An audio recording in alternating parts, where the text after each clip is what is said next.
जय जय स्वामी समर्थ।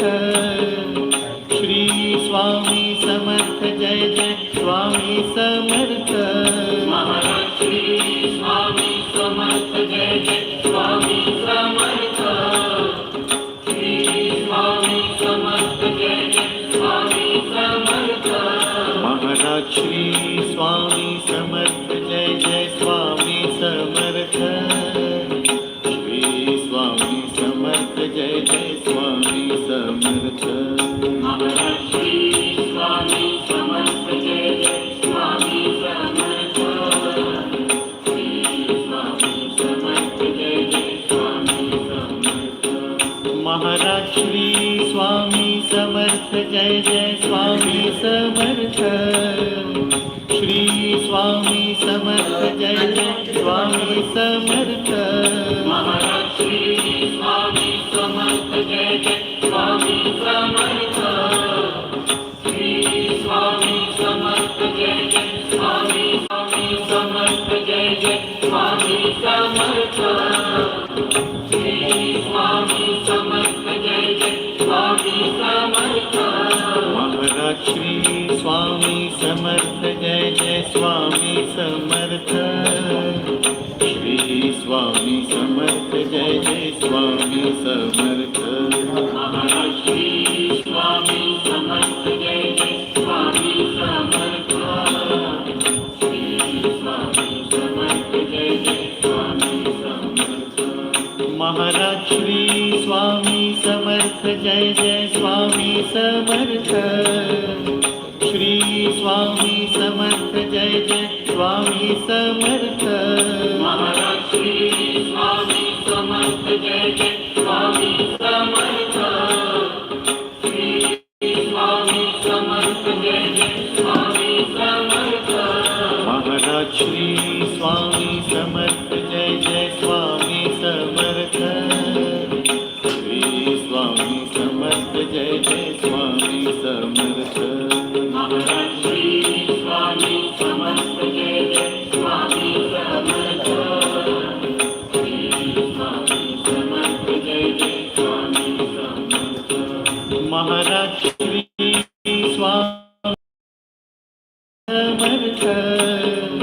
श्री स्वामी समर्थ जय जय स्वामी समर्थ। महाराज श्री स्वामी समर्थ जय जय स्वामी समर्थ। श्री स्वामी समर्थ जय जय स्वामी समर्थ। महाराज श्री स्वामी समर्थ जय जय स्वामी समर्थ। श्री स्वामी समर्थ जय जय स्वामी समर्थ। महाराज श्री स्वामी समर्थ जय जय स्वामी समर्थ। श्री स्वामी समर्थ जय जय स्वामी समर्थ। महाराज श्री स्वामी समर्थ जय जय स्वामी समर्थ। श्री स्वामी समर्थ जय जय स्वामी समर्थ। महाराज श्री स्वामी समर्थ जय जय स्वामी समर्थ। श्री स्वामी समर्थ जय जय स्वामी समर्थ। महाराज श्री स्वामी समर्थ जय जय स्वामी समर्थ। श्री स्वामी समर्थ जय जय स्वामी समर्थ। महाराज श्री स्वामी समर्थ जय जय स्वामी समर्थ। श्री स्वामी समर्थ जय जय स्वामी समर्थ। महाराज श्री स्वामी समर्थ जय जय स्वामी समर्थ। श्री स्वामी समर्थ जय जय स्वामी समर्थ। महाराज श्री स्वामी समर्थ जय जय स्वामी समर्थ। श्री स्वामी समर्थ जय जय स्वामी समर्थ। महाराज श्री स्वामी समर्थ जय जय स्वामी समर्थ। श्री स्वामी समर्थ जय जय स्वामी समर्थ। महाराज श्री स्वामी समर्थ जय जय स्वामी समर्थ। श्री स्वामी समर्थ जय जय स्वामी समर्थ।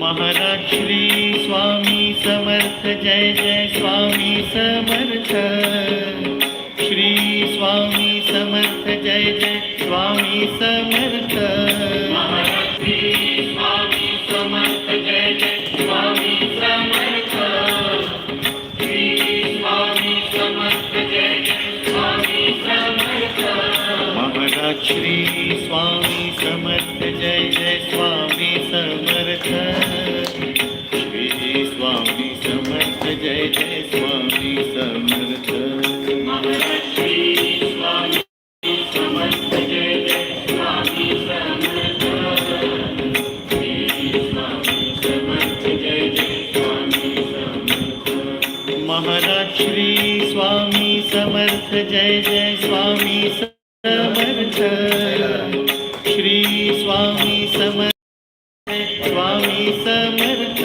महाराज श्री स्वामी समर्थ जय जय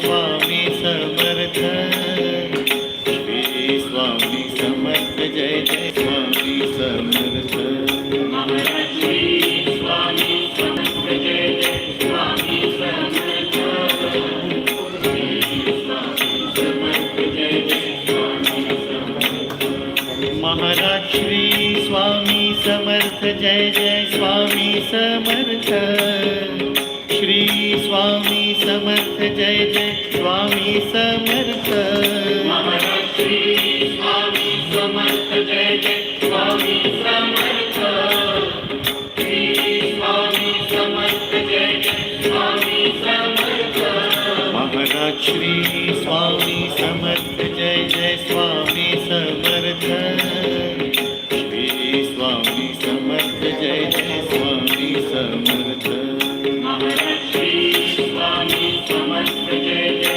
स्वामी समर्थ श्री स्वामी समर्थ जय जय स्वामी समर्थ महाराज श्री स्वामी समर्थ जय जय स्वामी समर्थ श्री स्वामी समर्थ जय जय स्वामी समर्थ महाराज श्री स्वामी समर्थ जय जय स्वामी समर्थ श्री स्वामी समर्थ जय जय स्वामी समर्थ महाराज श्री स्वामी समर्थ जय जय स्वामी समर्थ श्री स्वामी समर्थ जय जय स्वामी समर्थ महाराज श्री स्वामी समर्थ जय जय स्वामी समर्थ श्री स्वामी समर्थ जय जय स्वामी समर्थ महाराज श्री स्वामी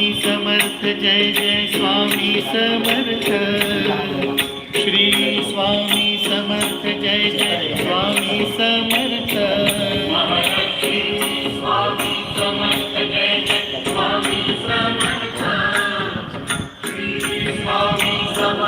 जय स्वामी समर्थ महाराज श्री स्वामी समर्थ जय जय स्वामी समर्थ श्री स्वामी समर्थ जय जय स्वामी समर्थ महाराज श्री स्वामी समर्थ जय जय स्वामी समर्थ श्री स्वामी समर्थ जय जय स्वामी समर्थ महाराज श्री स्वामी समर्थ जय जय स्वामी महाराज श्री स्वामी समर्थ जय जय स्वामी समर्थ श्री स्वामी समर्थ जय जय स्वामी समर्थ महाराज श्री स्वामी समर्थ जय जय स्वामी समर्थ श्री स्वामी समर्थ जय जय स्वामी समर्थ महाराज श्री स्वामी समर्थ जय जय स्वामी समर्थ श्री स्वामी समर्थ जय जय स्वामी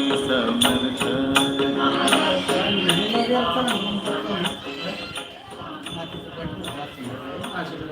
अर्धा घंटा येईल महाराज श्री स्वामी समर्थ जय जय स्वामी समर्थ श्री स्वामी समर्थ जय जय स्वामी समर्थ। महाराज स्वामी समर्थ जय जय स्वामी समर्थ।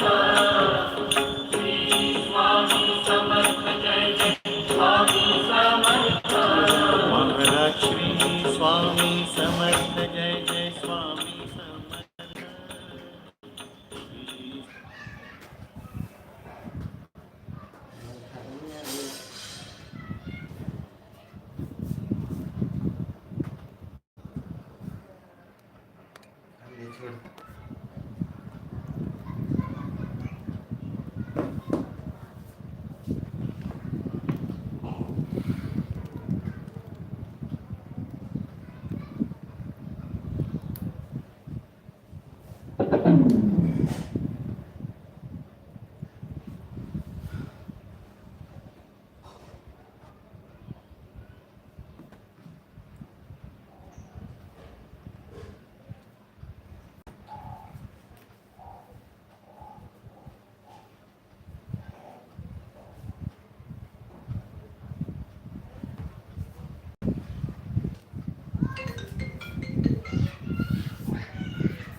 चलेगा। श्री गुरुदेव, आज हमारा जो टॉपिक है वो है सत्संग का स्वामी चरित्र का पहला अध्याय के रिलेटेड। मैं आज बताऊंगा आप सबको कि उसमें जो स्वामी चरित्र का जो पहला अध्याय है उसमें क्या क्या चीज़ें बताई गई है और क्या क्या हम लोग को उल्लेख दिया गया है। जो स्वामी चरित्र का जो पहला अध्याय है उसमें हम लोग को सबसे ज़्यादा चीज़ें जो मालूम चलती है वो है स्वामी के बारे में सब कुछ हमें जानकारी मिलती है, उनके लाइफ के बारे में, उनके लाइफ में उन्होंने क्या क्या किया, कैसे उनका जीवन शैली जो थी, डेली का जो रूटीन था वो किस प्रकार से था, वो सब चीज़ें हमें समझने के लिए मिलता है। और जो उनके कुछ ऐसे पर्सनल चीज़ें हैं कि जो किस तरीके से रहते थे, उनका स्वभाव कैसा था, वो सब भी हम लोग को उसमें सीखने के लिए मिलेगा। तो पहला है कि जो स्वामी जो थे उनका जो स्वभाव है उसके बारे में हम लोग सबसे पहले बात करेंगे कि जो स्वामी का जो स्वभाव था सबसे ज़्यादा ही क्रोध में था। उनका जो हमेशा जो स्वभाव रहता था हम स्वामी का, वो हमेशा ही गुस्से में रहता था। कभी भी उनका जो स्वभाव था नरम स्वभाव कभी नहीं था। उनका जो स्वभाव था जो सबसे ज़्यादा नरम किस समय पर रहता था, जब वो किसी से बात करते थे, जब उनकी समस्या वो हल निकालते थे, तो जो उनके पास अपने भक्ति से आता था, अपने स्वभाव से आता था, बिना कोई अहंकार के, बिना कोई लोभ के, बिना किसी इच्छा से वो आता था, तो उसी के साथ सिर्फ स्वामी नरम स्वभाव से रहते थे। बाकी जितना उसमें दिया गया है कि उनका सबसे ज़्यादा क्रोध जो स्वभाव था सिर्फ उन्हीं लोगों के साथ था जो कमज़ोर लोगों के साथ अन्याय में रहते थे, उनके साथ कभी भेदभाव हमेशा करते रहते थे, कभी उनके साथ अच्छी तरीके से स्वभाव ना करने के कारण सिर्फ उन्हीं लोगों के साथ स्वामी हमेशा क्रोध और उनके साथ नरम स्वभाव कभी भी नहीं दिखाते थे। जैसे हम लोग ने स्वामी चरित्र में पढ़ा हुआ है, जो स्वामी का जो अवतार है वो दत्त अवतार है। दत्त अवतार में से 14वां अवतार उन्होंने लिया था, वो है स्वामी अवतार लिया था, 14वां अवतार। जो चौथा अवतार था वो किस कारण से आया, उनका जो नृसिंह सरस्वती था, जब उन्होंने उस शरीर को त्यागा, उस अवतार को त्यागा, तब उन्होंने स्वामी अवतार लिया उसमें। अभी जो स्वामी समर्थ थे उन्होंने भ्रमण बहुत सारी जगह पर किया, बहुत सारी जगह पर घूमे, भ्रमण किया, पूरे पृथ्वी का भ्रमण किया। उसमें से कुछ खास जगह है जो उन्होंने भ्रमण किया था, वो था एक तो उनका था अक्कलकोट। अक्कलकोट में तो उनका निवास था, अक्कलकोट में ही वो वहाँ पर स्थापित हुए। लेकिन बंगाल में काली माता के दर्शन किए उन्होंने। उसके बाद उन्होंने नदी के तट पर उन्होंने 12 वर्ष तक रहे और उसके बाद भी उन्होंने बहुत भ्रमण करते रहे। जैसे कि उनके जो प्रिय जो शिष्य थे उनके साथ ही वो ज़्यादातर अपना समय व्यतीत करते थे। भ्रमण खत्म होने के बाद उन्होंने अक्कलकोट में अपना निवास लिया। अक्कलकोट में उनका निवास लेने का एक उद्देश्य ऐसा था कि अक्कलकोट एक नाम से हम लोग ऐसे जानते हैं, जो कि उल्लेख दिया गया है। अक्कलकोट में हर किसी के जो भी अपनी एक श्रुति रहती है, जो भी अपनी जो व्याख्या रहती है, हर कोई अपने दिमाग से, हर एक अपने जगह से अलग अलग परिभाषा बनाता है हर एक चीज़ों की। तो अक्कलकोट में हम लोग जब जाते हैं तो उधर हमें असल में पता चलता है कि जो हम लोग विचार करते हैं, जिस तरीके से हम लोग रहते हैं, वो सही है या गलत, वो हमें अनुभूति दिलाता है। तो अक्कलकोट में ही हमें अनुभूति मिलती है कि जो हम लोग जीवन शैली हमारी जो चल रही है वो सही है या गलत है। तो उस तरीके से उन्होंने भ्रमण करने के बाद उन्होंने अक्कलकोट में विराजमान होकर सारी समस्या वहीं पर वो लोगों के सुलझाते थे। तो स्वामी का जो स्वभाव हम लोग ने बताया कि सबसे ज्यादा क्रोध था, तो वो क्रोध में तभी सबसे ज्यादा आते थे जब उनके सामने कोई चीज गलत हो रही हो, और जो लोग कमजोर है तो उनके ऊपर जब कोई अत्याचार करता है तब उनसे वो सहन नहीं होता। तो सहन ना होने के कारण उनको वो सबसे ज्यादा क्रोध आता है था, और उन्हीं लोगों के साथ वो दुर्व्यवहार भी करते थे। उनको हमेशा वो अच्छे रहने के लिए सीख दी जाती थी, उनको वो उपदेश दिया करते थे कि अपने उपदेश से ही वो अपने लोगों में परिवर्तन लाने की कोशिश करते थे। लेकिन कोई कोई ऐसे धीट इंसान भी होते हैं जिनमें कितना भी उनको समझाया, कितना भी उनको प्रवचन दिया जाए, कितना भी उनको अपने उनको उजाला दिखाया जाए, तभी भी उनको समझ में नहीं आता। तो उन लोगों के लिए सिर्फ स्वामी बहुत से ऐसे अलग अलग चमत्कार करते थे ताकि उनको उनकी परिभाषा समझ में आए, वो लोग उनको पहचान सके असल में वो है कौन करके। ऐसे जैसे कि स्वामी ने उनके उल्लेख में ये भी बताया गया उनके चरित्र में कि जो स्वामी थे उनका स्वभाव एकदम अलग था। उनके मन में जब जो आएगा वो करते थे, जब चीज नहीं आती थी वो कभी करते ही नहीं थे। और स्वामी कभी भी अपने भक्तों के या लोगों के वश में नहीं थे, वो वही करते थे जो उनको सही लगे। हमेशा वो यही कहते थे कि मैं जो करूँगा वही सबके लिए भलाई के लिए ही करूँगा, जो कुछ करूँगा गलत नहीं करूँगा। जैसे वो एक और चीज बोलते हैं, स्वामी परब्रह्म है, परब्रह्म की शक्ति है, आत्मविश्वास है, एक आत्मा है और परब्रह्म उसमें समाया हुआ है। वैसे वो ये भी बताते हैं उसी में कि मैं सब कुछ कर सकता हूँ, लेकिन लिखा जोखा जिसका जो है उसको बदलने की क्षमता मैं नहीं रखता। क्यों? क्योंकि जैसे स्वामी ने बताया पूरे ब्रह्म की सृष्टि की रचना उन्होंने ही की है, उन्हीं के द्वारा इस सृष्टि का निर्माण हुआ है। लेकिन वो सृष्टि के नियमों को इसलिए नहीं बदलना चाहते क्योंकि जो घटना जब घटनी है तभी घटना ही चाहिए, अन्यथा इस पृथ्वी पे, इस ब्रह्मांड पर ऐसे कुछ परेशानियां निर्माण हो सकते, उत्पत्ति निर्माण हो सकती है, जिससे फिर मनुष्य धर्मों के लिए, मनुष्य उत्पत्ति के लिए भी असाधारण से उनके लिए परेशानी निर्माण हो सकती है। इसीलिए उन्होंने कभी भी किसी भी सृष्टि के किसी भी नियमों का उल्लंघन ना करते हुए लोगों को सिर्फ सद्बुद्धि दी है कि तुम लोग सिर्फ एक सेवा माध्यम पकड़ो और सेवा करते रहो। जो सेवा है वो लोगों के जीवन को एक रचना देती है, एक उसको एक शेप देती है, जैसे हम लोग बोलते हैं, एक आकार दिया जाता है। जब हम लोग सेवा करते हैं हमारे में एक सेटिस्फिकेशन रहता है, एक अपने में एक पावर आती है जिसके थ्रू हम लोग एक स्टेबिलिटी निर्माण करते हैं, अपने माइंड को एक कंट्रोल में रख सकते हैं, जिसके कारण वो इंसान के आजकल के युग में बहुत ही ज्यादा इंपॉर्टेंट है। इंसान के लाइफ को शेप दो ही चीज दे सकते हैं, जैसे कि मैंने अपने पिछले इसमें भी बताया है, एक तो मेडिटेशन और दूसरी सेवा। अगर ये दोनों माध्यम अगर किया जाए अच्छे से तो लोगों के जीवन को एक आकार मिलता है, इनको एक अनुभूति मिलती है, एक अद्भुत शक्ति उनके साथ रहती है जो कि उनको हर एक पल में, हर एक समय पर उनको एक अपने होने की रचनाएं देती रहती है, उनको सद्बुद्धि देती है उस चीज के लिए, हर एक समस्या के लिए उनको लड़ने की एक क्षमता प्रदान करती है। उसी तरीके से जैसे मैंने बताया स्वामी को जब जो चाहे वो करते थे, उनके ऊपर कोई पाबंदी नहीं लगा सकता था। वैसे स्वामी कभी कभी नहाते थे तो कभी नहाएंगे तो 4-4 दिन नहीं नहाएंगे, और नहाएंगे तो दिन में से कभी 4-4, 5 बार नहा लेते थे। उनकी एक ऐसी एक अलग लोगों में एक परछाई बन गई थी कि लोग हमेशा ये सवाल में घूमते रहते थे कि स्वामी अगर कभी नहाएंगे तो दिन में से 5 बार नहाएंगे, और कभी नहाएंगे नहीं तो कभी कभी हफ्ते नहीं नहाते थे। तो इसका प्रश्न का उत्तर कभी किसी को मिला ही नहीं। लेकिन स्वामी को कोई परख भी नहीं पाया और कोई समझ भी नहीं पाया, क्योंकि एक अद्भुत शक्ति है, उसको समझने का सामर्थ्य हम मनुष्यों में कभी रहता ही नहीं है। उसी तरह उनको जब खाना खाना रहता है तो वो एक एक दिन में 100-100, 200-200 रोटी खा लेते थे, लेकिन फिर महीनों तक खाना भी नहीं खाते थे वो।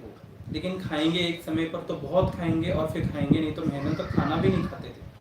ये भी परख लोगों को समझ में नहीं आया कि इसका भी उल्लेख क्या है, ये लोग मतलब स्वामी ऐसे करते क्यों थे अचानक से, जिसका साधारण से शब्दों में जिसका लोगों को उत्तर कभी मिला ही नहीं।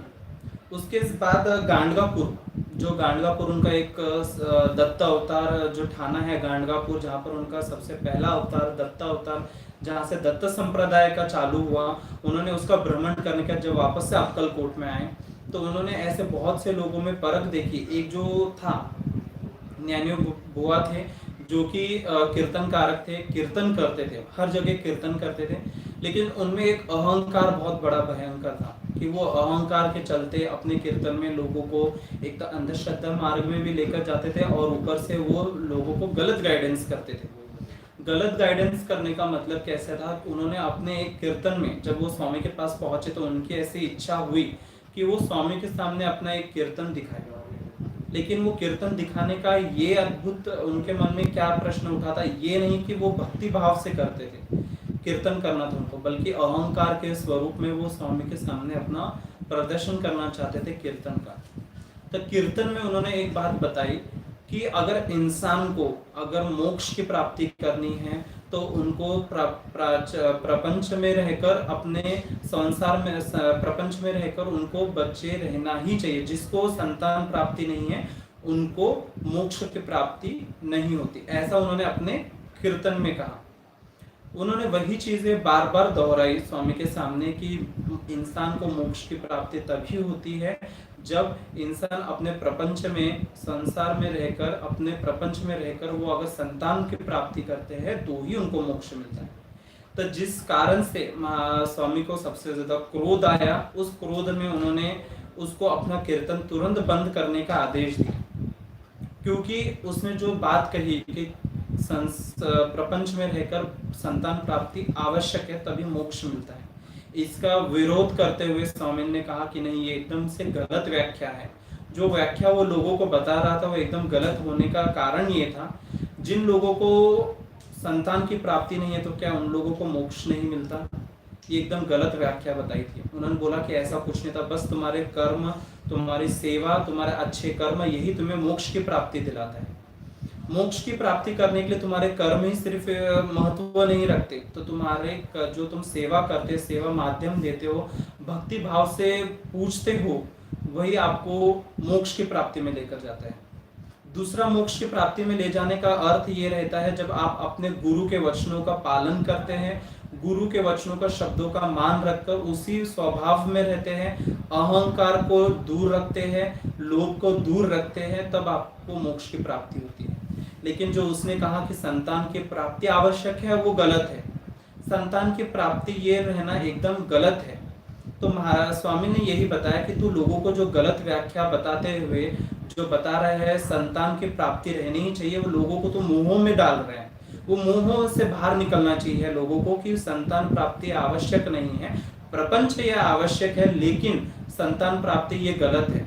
जिन लोगों को संतान की प्राप्ति नहीं है उनमें एक भय पैदा करवा रहा है तू, कि मतलब जिन लोगों में संतान नहीं हो रहा है उनमें भय पैदा करके वो उसी चीज के लिए हट्ट पकड़ कर रखेंगे फिर कि नहीं, हमें संतान होनी ही चाहिए तभी हम लोग को मोक्ष मिलेगा। एकदम गलत व्याख्या के कारण लोगों के गलत मानसिकता पैदा करती है और लोगों को गलत रास्ते पर चलने के लिए मजबूर करती है। इसलिए उसने उसको बोला कि तू ये बंद कर पहले और अहंकार से बाहर निकल। क्यों? तो तूने जो व्याख्या बताई वो एकदम गलत है, लोगों को एक गलत मार्गदर्शन दिला रहा है और लोगों को गलत रास्ते पर चलने के लिए मजबूर कर रहा है।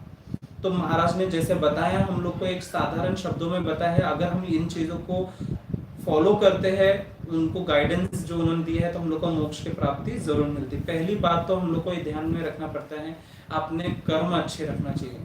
कोई कितना भी, स्वामी को एक दूसरा एक और चीज का गलत, सबसे ज्यादा क्रोध जो चीज का आता है वो ये है, स्वामी हमेशा बोलते हैं कुछ भी करो लेकिन कभी किसी चीज की या किसी व्यक्ति की निंदा नहीं करनी चाहिए।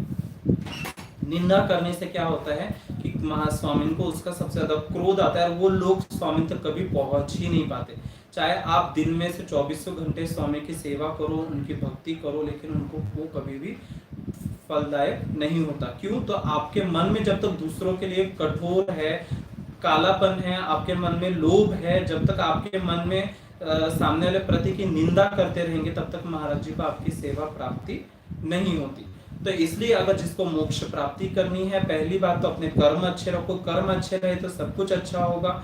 दूसरा, अपने गुरु के वचनों का पालन करो, उनके आदेशों का पालन करो और जैसे वो कहते हैं उनके वचनों का मान रखो और उसी तरीके से अपने आचरण में भी, स्वभाव में बदल रखो। दूसरों के प्रति अपने को दया भावना रहनी चाहिए। दया भावना सबसे बड़ा स्वामी के प्रति एक इच्छा प्रकट होती है।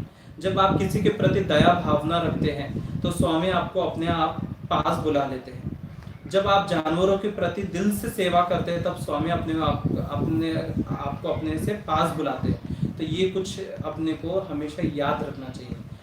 दूसरी बात, मोक्ष के लिए संतान प्राप्ति आवश्यक नहीं है, लेकिन कर्म, गुरु भक्ति और अपने प्रति जो भगवान के जो हम लोग सेवा करते हैं वो एक महत्वपूर्ण रहती है। उसी तरीके से पहले अध्याय में एक और चीज बताई गई है कि हम लोग को मूर्ति पूजन में ही सिर्फ अड़क कर नहीं रहना चाहिए। बहुत से लोग मूर्ति पूजन को ही अपना स्वभाव बताकर अपनी भक्ति बताते हैं, लेकिन वो गलत है। जैसे उसमें महाराज स्वामी ने उल्लेख किया है कि मूर्ति पूजन ही एकमात्र सेवा नहीं है। अगर अध्यात्म क्षेत्र में, जैसे मैंने पिछले इसमें भी बताया था कि अगर उत्तीर्ण होना है तो सिर्फ स्वामी भक्ति या फिर मूर्ति पूजन काफी नहीं है। आपके कर्म और आपके स्वभाव यही देखा जाता है। मूर्ति पूजन आवश्यक नहीं है। आप सिर्फ मन से भी अगर सिर्फ पुकार देते तो वो भी वो जाकर पुकार देना, मदद के लिए बोलना, ये अगर आपको सच में अगर आप समझते मूर्ति पूजन असफलदायक है, मूर्ति पूजन में अड़क कर मत रहो, मन से सेवा करो, अपने अंतरात्मा को जगाओ कि आप कहीं पर भी रहे, भले ही आपके सामने मूर्ति रहे ना रहे, लेकिन तभी आप स्वामी का एक चरित्र, एक फोटो अपने दिल में बना सके और उनसे निवेदन कर सके। अपने मन से आना चाहिए। जब मन में रहेगा तभी सब कुछ फलदायक रहेगा, नहीं तो कोई भी व्यर्थ है सब। अगर आप मूर्ति के सामने बैठकर 24 घंटे पूजा कर रहे हैं लेकिन वो फायदा नहीं है जब तक वो मन से नहीं आता। जब तक आप मन में तस्वीर ना बनाए स्वामी की, तब तक आपका कुछ भी फलदायक नहीं होता। तो ये कुछ चीजें हम लोग को बताई गई थी स्वामी के बारे में। उसी तरीके से जो व्यक्ति था जिसने महाराज जी के कीर्तन किया था, तो उसको उस चीज का बहुत ज्यादा क्रोध आया कि मतलब मैं इतना कीर्तन किया और मेरे को उन्होंने उसके बदले मेरे कीर्तन को गलत ठहराया। तो उस चीज के कारण उसको स्वामी पर इतना ज्यादा क्रोध आया। उसने स्वामी को पहली बार तो पहचाना ही नहीं कि वो कौन है। अब वो पहचाना क्यों नहीं, उसका भी एक कारण है जो स्वामी ने बहुत अच्छे से हम लोग को वर्णन किया है, और उसका कारण मैं आपको आगे बताऊंगा। उसके बाद स्वामी ने उसको बोला कि अभी तू यहाँ से जा करके, मेरे को तेरी शक्ल तक नहीं देखनी, क्यों जो लोगों को अंधश्रद्धा और गलत मार्ग पर लेकर जा रहा है उसकी मेरे सामने रहने की कोई आवश्यकता नहीं है। पर तभी भी उसने स्वामी का पीछा नहीं छोड़ा। क्यों? वो चाहता था कि स्वामी को गलत साबित करके वो पूरे गांव के सामने उनकी असली तस्वीर लाए। लेकिन स्वामी अंतर्यामी थे, इसलिए उनको पहले से ज्ञात था वो क्या चाहता है, इसलिए उसने स्वामी का पीछा छोड़ा ही नहीं पहली बात तो। और उसने पीछा ना छोड़ते हुए महाराज ने उसको घने जंगल में लेकर गए अपने साथ। महाराज ने उसको नहीं बोला अपने साथ आने के लिए, लेकिन वो खुद पीछे करते करते स्वामी के साथ जंगल तक चले गए। जंगल में जाने के बाद रात में जब बहुत ज्यादा ठंडी हवा चालू होने लगी, तब उसने महाराज जी को देखा कि वो महाराज अपने वापस से मठ की तरफ जाने लगे। मठ में जाने के बाद महाराज एक मुलायम गद्दी पर सो गए। तो उसने मन ही मन में बोला कि ये ऐसे कैसे महाराज है, ऐसे कैसे स्वामी है लोगों के जो मुलायम गद्दी पर सोते हैं, इनको तो बल्कि जमीन पर सोना चाहिए और ये मुलायम गद्दी पर क्यों सो रहे। और महाराज ने उसी वक्त वो चीज उसके मन में चली, जो बात चली, उन्होंने उनको अपने अंतर्यामी होने के कारण उन्होंने उस स्वभाव को पहचान लिया। उसके अगले ही दिन वापस से स्वामी ने अपने जंगल में जाने लगे, और जंगल में जाते जाते स्वामी ने एक उसका पूछा कि हम लोग रास्ता भटक गए हैं। तो उसने बोला कि आप तो सब जानते हैं, फिर आप कैसे रास्ता भटक गए आज। तो स्वामी ने बोला मैं भले ही इंसान हूँ, मैं भगवान हूँ, मुझे बहुत से लोग पूछते हैं, लेकिन मेरे से भी गलती होती है। जब भगवानों से गलती होती है तो इंसान से क्यों नहीं होती। लेकिन ये सिर्फ महाराज को पता था कि उनसे कोई भूल नहीं हुई। वो इंसान, वो जो कीर्तनकारक था, उसको एक चीज समझाना चाहते थे और उसके लिए उन्होंने ये रचना की। वो रास्ता भूले नहीं थे, लेकिन तभी भी उन्होंने बोला कि मैं रास्ता भूल चुका हूँ। तो महाराज ने बोला कोई बात नहीं, आज के दिन रात पूरी हम लोग जंगल में ही बिताएंगे। तो जंगल में बिताने का उद्देश्य एक ऐसा था उनका कि जब ठंडी हवा बहुत जोर से चलने लगी, बहुत ही ज्यादा ठंडी हवा चल रही थी, तो उसी समय में महाराज ने बोला कि ठीक है अभी हम लोग इस पत्थर के ऊपर ही सोएंगे। तो महाराज भी पत्थर के ऊपर सोए और वो बुआ जो था कीर्तनकारक था वो भी पत्थर के ऊपर ही सोया। लेकिन स्वामी के ऊपर तो ना कोई कपड़े पहनते थे ना कुछ, सिर्फ एक लंगोटी ही वो पहनते थे, बाकी कुछ भी नहीं पहनते थे, ना ऊपर पहनते थे ना नीचे, कुछ भी ऊपर नहीं पहनते, सिर्फ लंगोटी एक छोटी सी पहनते थे। तो जो बुआ था उसने तो पूरे कपड़े अच्छे से ढक कर रखे थे, और तो भी उसको इतनी ठंड बज रही थी, और वो पत्थर ठंडे होने के कारण वो उस पत्थर पर सो भी नहीं पा रहा था। जब वो महाराज जी के पास गया कि पूछने के लिए, मैंने तो पूरे कपड़े अंग ढककर कपड़े पहने, तो भी मुझे इतनी ठंडी बज रही है, और आपने तो सिर्फ एक छोटी सी लंगोटी है तो भी आपको ठंड नहीं बज रही है। तो महाराज ने उसको उत्तर दिया उस समय पर, मैं तो एक स्वामी हूँ, मैं एक ये हूँ स्वामी हूँ, एक लोग जो मुझे मानते हैं इतना, तो मुझे तो नरम गद्दी पर नहीं तो मुझे पत्थर पर सोना चाहिए, तो तूने कल अपने मन में सोचा था ना। तो उसी वक्त उसने पहचान लिया कि ये जो स्वामी है, ये अंतर्यामी है, वो कोई और नहीं, तो एक साक्षात्कार एक दत्त का ही अवतार है। उसने तुरंत पहचान लिया। उसके बाद स्वामी ने एक उसको बोला कि तूने मुझे पहचानने में बहुत देर कर दी। उन्होंने बोला कि तूने पहचानने में देर करने का कारण तेरा ये था कि तेरा जो अहंकार था उसने तेरे नॉलेज के ऊपर, तेरा जो इतना जो तेरे पास ज्ञान का जो भंडार है उसके ऊपर एक धूल डाल दी थी। तेरे अहंकार के कारण तेरा जो ज्ञान है वो सब मिट्टी में मिला हुआ था, उसके कारण तूने मुझे पहचानने में देर कर दी। जब तेरा अहंकार मिटेगा तभी तेरा जो ज्ञान है लोगों के लिए काम आएगा, लोगों के लिए उत्तीर्ण होगा, और लोगों के जग कल्याण के लिए वो काम आएगा। वैसे ही मैं आप सबको भी एक बताना चाहूंगा, जब तक इंसान अगर अपने अहंकार में है, क्रोध में है, लोभ में है, तब तक उसको अपना खुद का सही या गलत क्या कर रहा है वो समझ में नहीं आता। इंसान को कभी भी नहीं समझ में आता।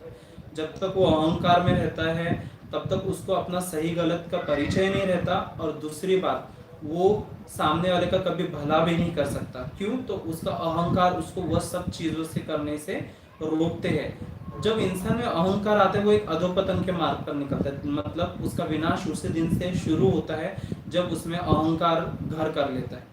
इसलिए कभी भी इंसान को अहंकार नहीं करना चाहिए। जब वो अहंकार करता है तो उसका जो नॉलेज है वो लोगों के कोई काम में नहीं आता।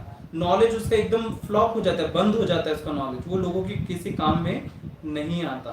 तो महाराज ने उसको वही दिव्य ज्ञान देकर उसको बोला, अहंकार छोड़कर लोगों की भलाई करते हुए अपना कीर्तन चालू रख, लेकिन लोगों को गलत मार्गदर्शन करना ये बंद कर। तब से उस दिन से उसने स्वामी को अपना गुरु मानकर उनका आशीर्वाद लेकर उसने हर एक गांव में स्वामी का चरित्र का उल्लेख करते हुए ज्ञान का प्रचार किया। उसी के एक कीर्तन में उसने स्वामी के जो नाखून है उसका एक पंखुड़ियों की तरह उसका उल्लेख किया। क्यों? तो जो स्वामी के जो नाखून थे उसने बताया बहुत ही मुलायम थे, बहुत ही फूलों की पंखुड़ियों की तरह थे, वो तोड़ने से आराम से टूट जाते थे। वो उनके शरीर का उन्होंने उल्लेख किया कि उनका जो शरीर था एक वट वृक्ष, जो उनको पेड़ सबसे ज्यादा पसंद था, जैसे वट वृक्ष था, नीम का पेड़ था, सबसे प्यारा पेड़ उनके लिए वट वृक्ष, नीम, औदुंबर इस नाम से जाने गए।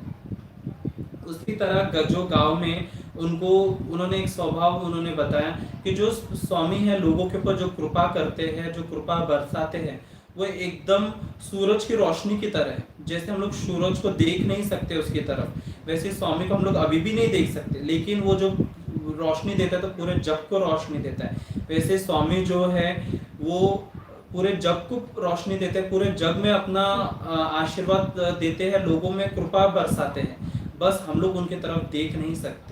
वैसे ही उन्होंने बताया है कि मेरा जो काम है वो वायु की तरह, जैसा वायु है, भले ही आप स्वामी को पूजो या ना पूजो, आप उनका नामस्मरण करो या ना करो, तभी भी स्वामी हमेशा अपने साथ रहते हैं। जैसे एक हवा रहती है, वो अपना हवा बहती रहती है, वो कभी किसी की तरफ से नहीं चलती, एक जन की तरफ से नहीं चलती, वो हमेशा ये सबके लिए एक जैसी ही चलती है। वैसे ही स्वामी भी सबके लिए एक जैसे ही है, सबके लिए अपना आशीर्वाद चलाते रहते हैं, आशीर्वाद देते रहते हैं, और सबको अपना एक समान ही समझते हैं। उन्होंने कभी भी, उनके इस अध्याय में ये तक दिया, उन्होंने कभी भी हिंदू और मुसलमान में भी कभी भेदभाव नहीं किया। जितना वो हिंदू को अपना समझते थे उतना ही वो मुसलमान को भी अपना ही समझते थे। उसी तरीके से जैसा हवा सबको एक जैसा अपना हवा देती है, वैसे स्वामी अपने एक जैसे ही सारे भक्तों के लिए एक जैसे ही सामान्य रूप से खड़े रहते थे सबके लिए।